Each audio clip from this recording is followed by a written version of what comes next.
Get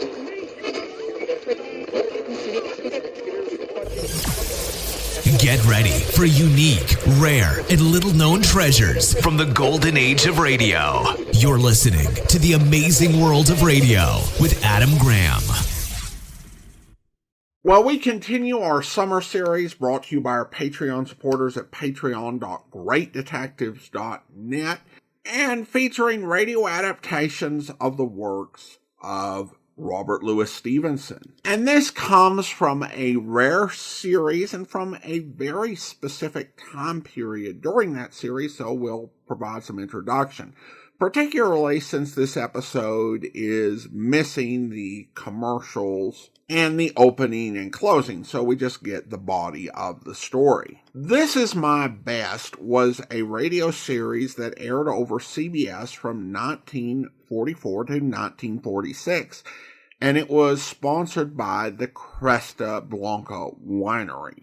It was a prestige audio drama series, playing very well-written, well-beloved stories with the idea that the wine they sold was just as good as the stories being presented. Orson Welles had starred in a couple of episodes of This Is My Best, but with the 27th episode of the series on March 13th of 1945, he took over as host. However, this would only last for 7 weeks before leaving to star and host the Cresta Blanca Orson Welles Theater. So this comes from a very specific slice from that 7-week run with Welles as host. But now, from April 10th, 1945, here is This Is My Best and the Master of Ballantrae. Well, we have a great cast tonight on This Is My Best, a real Mercury cast. Agnes, Moorehead, Ray Collins, and Alan Napier, who, with your obedient servant, will bring you now The Master of Ballantrae.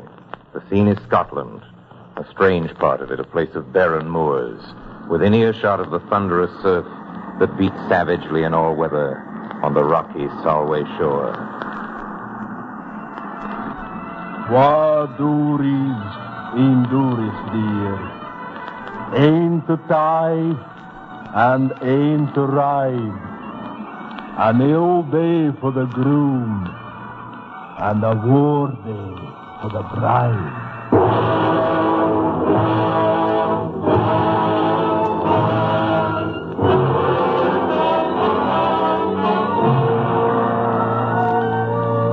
An ill day for the groom and a war day for the bride. I was the bride of my Lord of Durrisdeer. I, Alison Graham, and it fell to me to play a part in the fulfillment of that bitter prophecy. At the start of the wars, on that fateful winter's night in the year 1745, the old laird, Mr. Henry, myself, and Jamie, the handsome young master of Ballantrae, was gathered in the great hall to decide a matter of grave import. I will have none of it, I tell you, I will have none of it. Twill do Scotland no manner of good if the lost sons of a line go off to war. Mayhap to die in battle, and leaving no heirs to carry on the name of Durrisdeer. Let Henry bide at home, then. Nay, Parrot, dinna listen to him. He's no Durrisdeer with his fine continental manners. I am the direct heir of Durrisdeer. Well, what say you to this, Mistress Allison? I don't trust my judgment in this matter, my lord, for I've given my heart to Master Jamie, as you know, and would keep him here if I could. Put an end to it. Here's a guinea piece. Will you stand by the toss of a coin, Henry? Aye, I'll stand and proud by it. Heads I go, shield I stay. Shield. Henry will sit by the knitting where he belongs. If you were not my elder brother, Miss Allison not present... Henry. Aye, Father. 'Tis a pity you're so anxious to be off to the wars, Jamie. I confess 'twill be a relief to get free of this dismal moor for a time. There is nothing here that would make you want to stay? Only you, my precious. But you'll keep.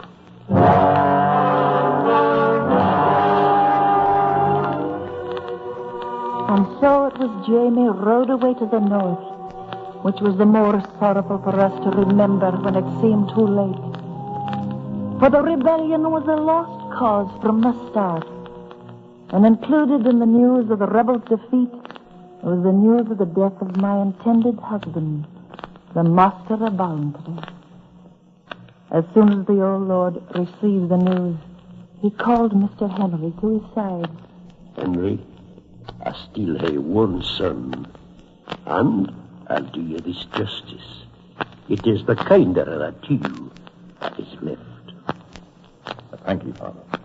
Henry, have you no tears to shed for the brother you betrayed? Betrayed, lass? He was betrayed by all of us. I, too, sent him off with a harsh word. Listen. Even in death, he stands between us. Henry. Jamie won't ever die. He's still the master of Ballantrae.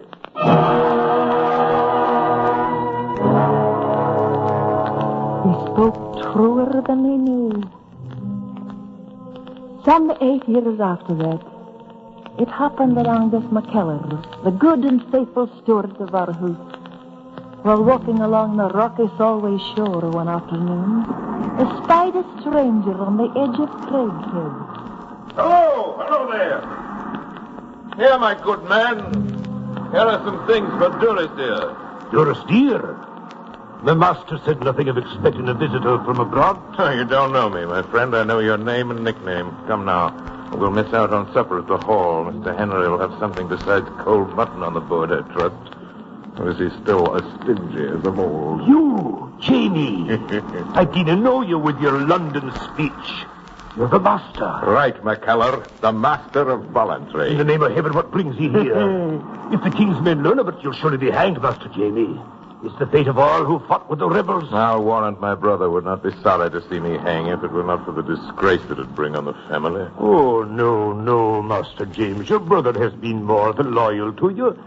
He has borne the disapproval of his father, the alienation of his wife, all on your account. I dare say that if Miss Allison had known I were alive, she'd have never married Henry. Well, it's not for me to speak, my lord, but this I'm sure of. We can all rely on your discretion.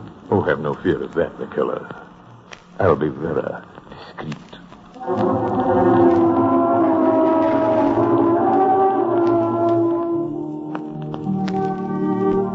You shouldn't have come back, Jamie. I wish you hadn't.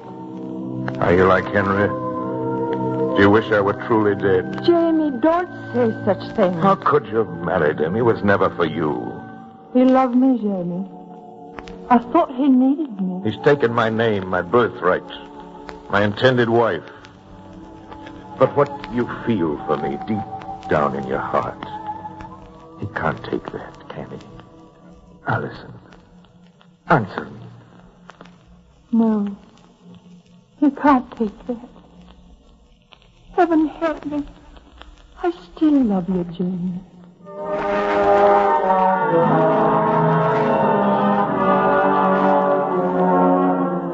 It fell dark and still and starless and exceeding the most unseasonable.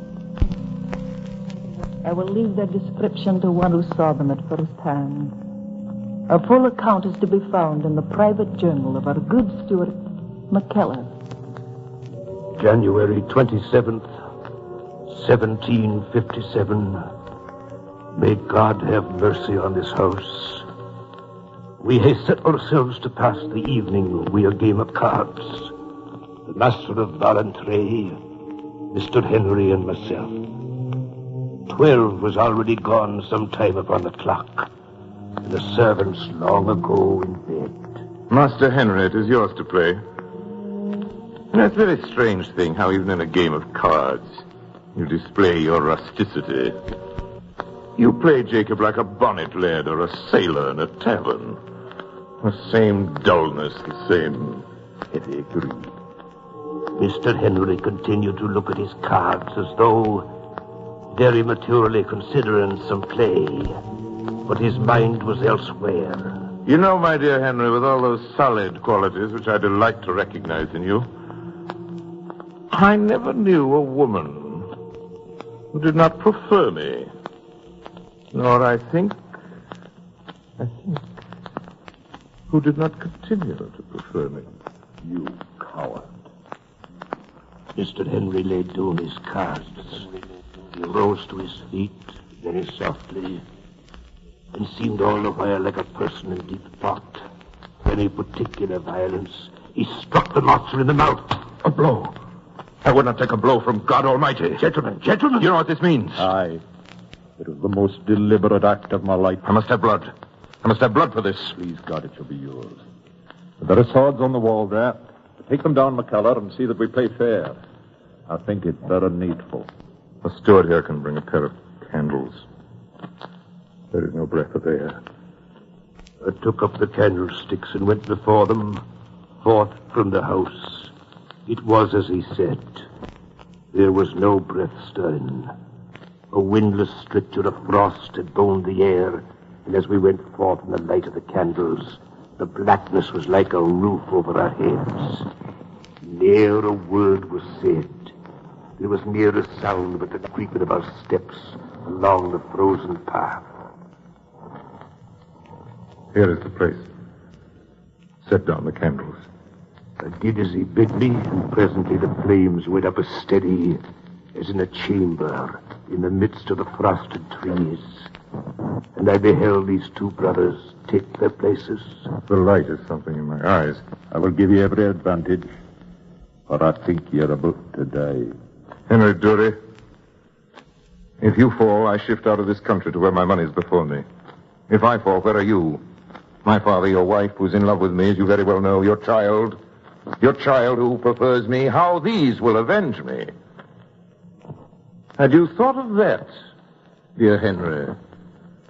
He looked at his brother with a smile, then made a fence-and-room salute. Never a word, said Mr. Henry, but saluted too, and their swords rang together. I am no judge of the play, but it seems that Mr. Henry took and kept the upper hand from the engagement. It is past doot the master recognized himself as lost, and had some taste of the cold agony of fear, or he had ne'er attempted the foul stroke. He caught his brother's blade with his left hand, a practice not permitted. Mr. Henry only saved himself by leaping on one side. The master lunging, stumbled on his knee, and before he could move, the sword was through his body. He writhed a moment like a trodden worm, and then lay motionless. It was no hour for scruples. I ran back to the house and opened my lady's door without so much as a knock, and I passed boldly in. There is some calamity happened. Madam, if you cannot be very helpful, I must go elsewhere. For if no one helps me tonight, there's an end of the house of Durestier. It has come to a duel. In the name of mercy, McKellar, what's wrong? You're not fit to hear. Whatever it was, you shall say first it was your fault. Oh, can you not put me out of your fault? I think that will say you. I think of none but my poor, dear, unhappy master. What of my lord? Go to him now when he sits in the hall.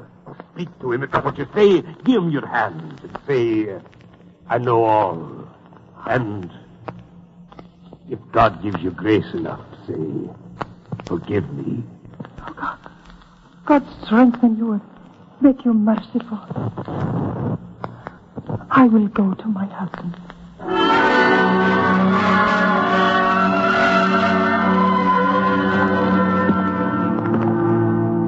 I groped my way downstairs and out the door. Outside, I heard the sound of oars, of muffled oars, very guardedly rowing in the bay.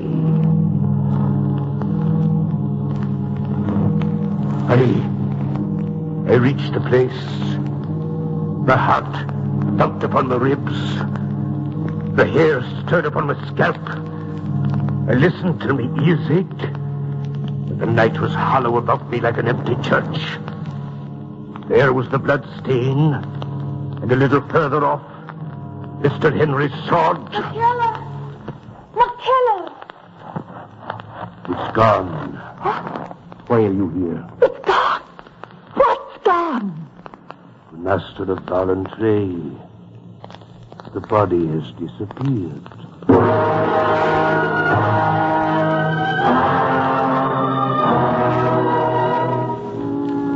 It was a cold, sunny morning with a thick white frost when next we heard of the master of Ballantrae. The blackbirds sang exceeding sweet and loud about the house of Doris Deary, and there was a noise of the sea in all the chambers. In the great hall the shutters were still closed, and in the chimney sat a man in cloak and boots. He did not look up till I was nearly upon him. So, it's you, my sweet. You dared to come back to this house? Surprised to see me?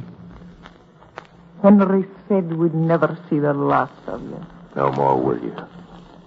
I'm home to stay. What do you want this time? I'm weary of traveling, lass. Have you no welcome for me in your heart? All's changed here now, Jamie. Your father is no more, and Henry's Lord Doris dear. I'm still the same, Alison. No, you're not the same, Jamie.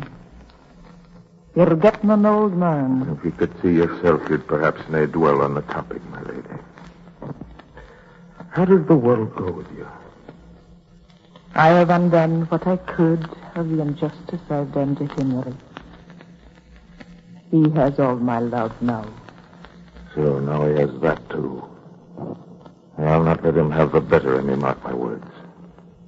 This time there'll be no duel with swords. I grow old, as you justly remark, Alison. I play a slower, steadier hand.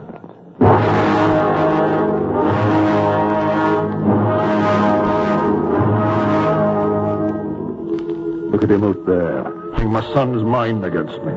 It's not enough he's taken over Doris Deere. He'll have my son as well. Henry, why do we stay on here in this house at all? Come, let's make up our pact secretly today. The first ship that sails shall bear us to the New World. Aye, Alison. We'll go to America. But I'll not leave him lord and master here. Oh, Henry, there is no room in your heart anymore for anything save your hatred for Jamie. McKellar shall continue on at the hall. And not one farthing shall be paid to the master of Ballantrae. Do you hear me, Alison? Not one farthing.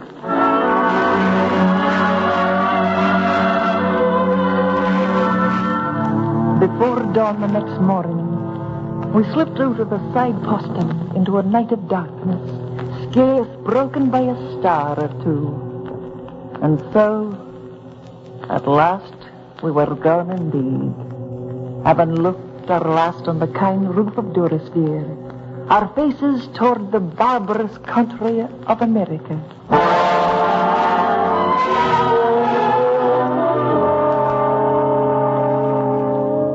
Good morning, McKellar. How's old Petticoats? A small breakfast party this morning? This is the party to which we must grow accustomed, Master Jamie. My lord, my lady, and the children are gone upon a voyage. Tell me the details of the evasion. I have no orders to communicate their destination. But I will tell you, my dear old Petticoats, they have scuttled off to the province of New York, where my lady, it appears, is the heiress of a plantation. No, now I'll follow them, McKellar, and you'll come with me. I may be poor and penniless, but I'll follow them. When I've run my quarry down, I'll drive a wedge into that family that shall once more burst it into shivers.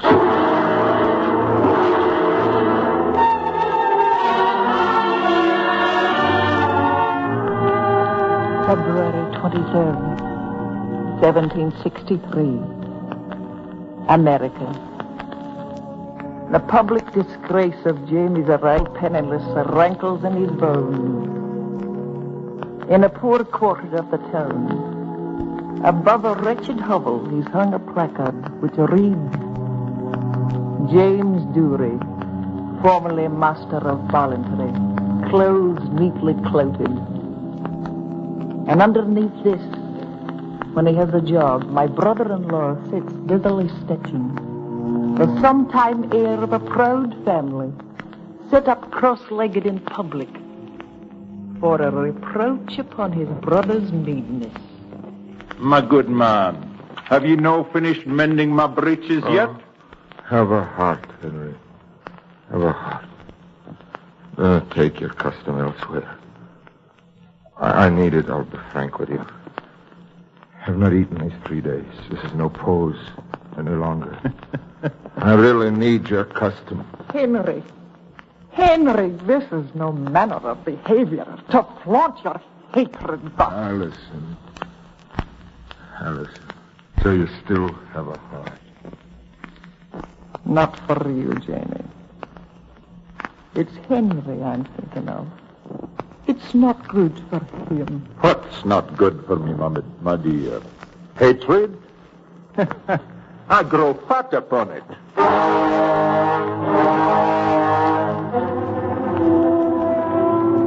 And so it was Jamie. It was Jamie this time who packed up and fled. Where to? We had no word. Not for some months. And then... My lord and lady, I have the painful duty to inform you that the master is dead. Dead? I don't believe it. Aye, my lord, dead he is. Dead in the wilderness. I myself buried him. Where? What did he pretend to die of? Why, he just seemed to sicken me, lord, in the forest. There it is. You see, Allison, he's not dead at all. He couldn't be. But good heavens, master, the man's buried. I won't believe it till I see it for myself. Do you hear me? Not till I see it for myself. Deep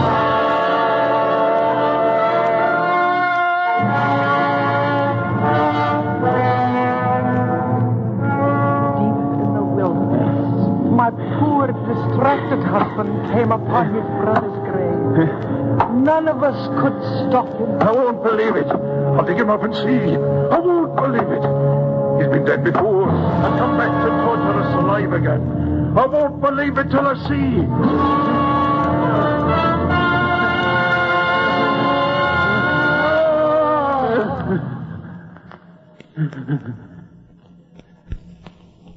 Couldn't stop him. Poor Jamie's body was torn out of its grave. A still night it was, and the moon not yet set. The corpse seemed almost. He lives! Oh, my dear, you're beside yourself. I saw his eyelids flutter. I saw him look at me. With those eyes of his. He looked at me. I knew it. He's outlived me. He's outlived me. I am the resurrection and the life, saith the Lord. He that believeth in me, though he were dead, yet shall he live. My Lord of Durrisdeer died in my arms. The two were taken back together to the city. The two brothers. Faithful old McKellar, seeing to everything. With your permission, ma'am, I've penned this epitaph for them. Will you read it, please? Here lies the body of James Durrisdeer, heir to a Scottish title, a master of the arts and graces, admired in Europe, Asia, America, in war and peace, in the tents of savage hunters and the citadels of kings. After so much acquired, accomplished, and endured, lies here forgotten. Read out the rest to me. Here also lies Henry Durrisdeer, his brother, after a life of unmerited distress, bravely supported, died almost in the same hour, and sleeps in the same grave with his fraternal enemy. The piety of his wife and an old servant raised this stone to both.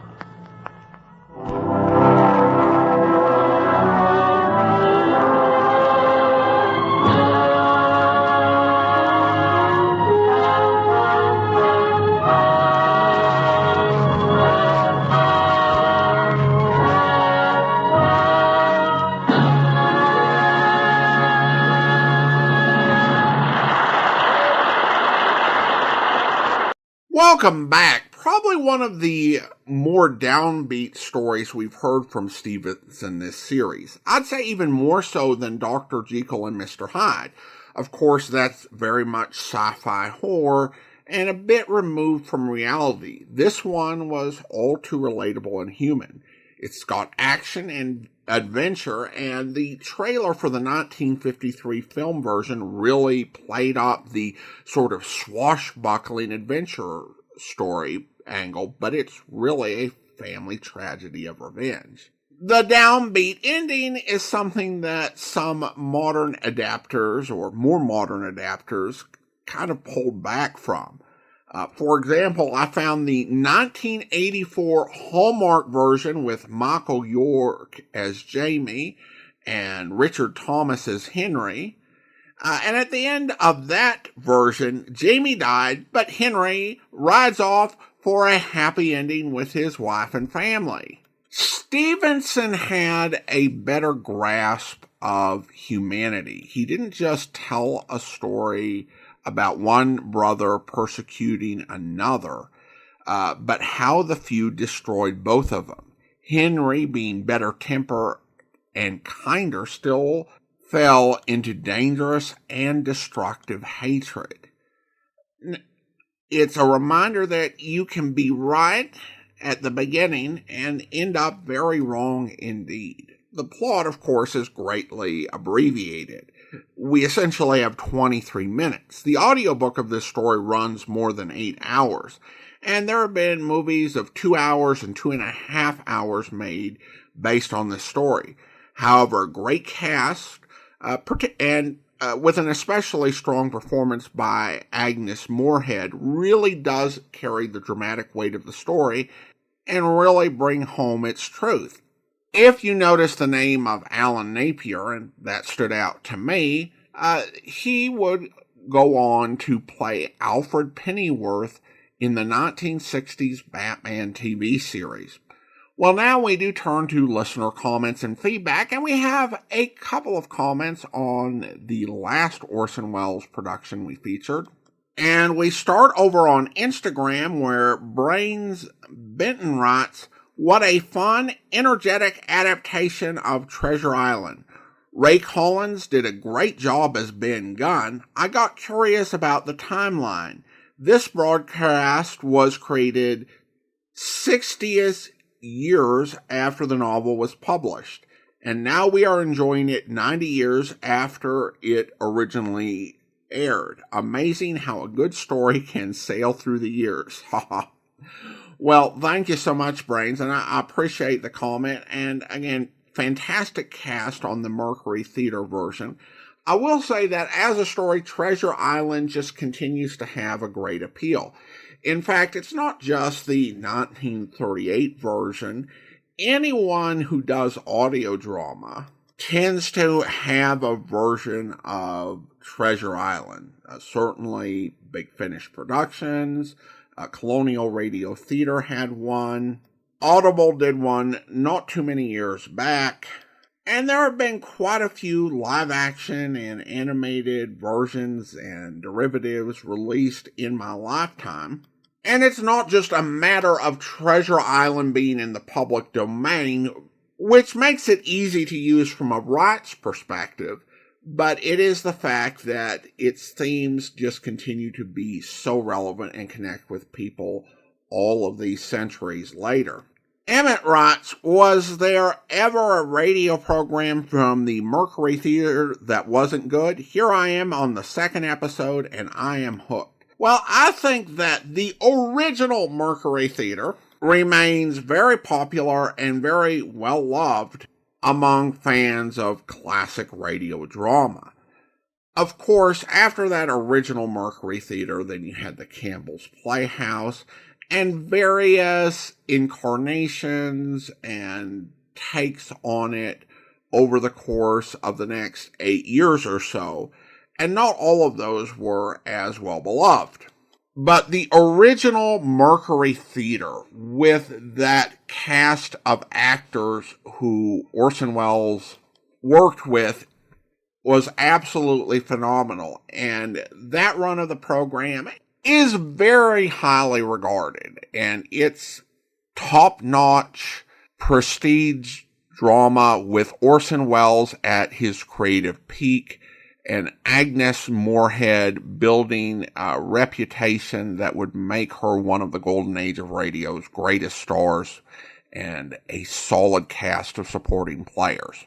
Beyond that, there's some debate, but I think those original plays are just fantastic. Now it's time to thank our Patreon supporter of the day. I want to go ahead and thank Gretchen, Patreon supporter since September 2017, currently supporting the podcast at the Shamus level of $4 or more per month. Thanks so much for your support, Gretchen. And that will do it for today. We will be back next Wednesday with another radio adaptation of a story by Robert Louis Stevenson. In the meantime, do send your comments to box13@greatdetectives.net. From Boise, Idaho, this is your host, Adam Graham, signing off.